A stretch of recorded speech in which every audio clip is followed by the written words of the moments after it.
o'sha joyda ilingan, g'ilofga o'ralgan holatda turadi. Hattoki ba'zilarimiz Qur'on o'qishlikda harakatini ham qilmaymiz-da. Kunimiz o'tib boryapti. Yana nima deb qo'yadi? Bu yil Ramazon yomon tez o'tib ketib qoldi. Va kunlar tez o'tyapti, lekin bu kunlardan biz unumli foydalanishimiz kerak. Al-vaqtu kas-sayf. Vaqt qilich kabidir dedilar. In qata'ta qata'tahu fa in lam taqta qata'aka. Agar sen uni kessang, kesib qolding, bo'lmasa u seni kesib tashlaydi. Vaqtimiz behuda ketib qolyapti. Bir oyda bitta harf o'rganaylik, bitta harfni o'rganaylik, 2 yilda yaxshigina Qur'onxon bo'lib qolamiz. Shu darajada ishimiz ko'p bo'lsa, shu darajada vaqtimiz bo'lmasa, bir oyda bitta harf o'rganaylik, himmatimizni baland qilaylik. Buni jamoatimizda Abdurauf Hojibobo borlar. Qur'on o'qishni o'rganganlarga hech qancha bo'lgan yo'q. Mana alhamdulillah o'zlariga vazifa qilib olib, men Qur'onni yodlashga kirishaman deyaptilar. Baqara surasini bir porasini yodlab qo'ydilar. 73 ga kirgan shu odam.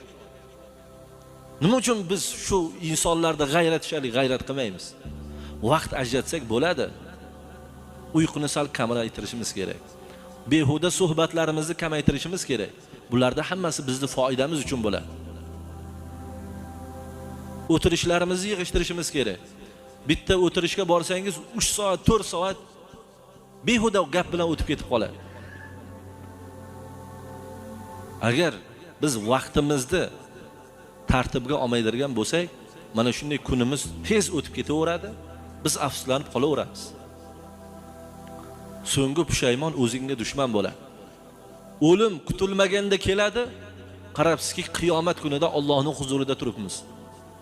Allah bizga shuncha umrni berdi, shuncha imkoniyatni berdi, aqlni, zakovatni berdi. 100 yil oldin orqaga qaytaylik. Ularda bu imkoniyatlar bo'lmagan. Hozir Qur'on o'qishni o'rganaman degan inson uchun yetarlicha oshig'i bilan imkoniyatlar bor.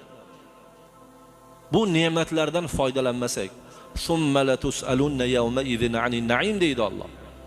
Qiyomat kunida har bir ne'matdan so'ralasiz deydi.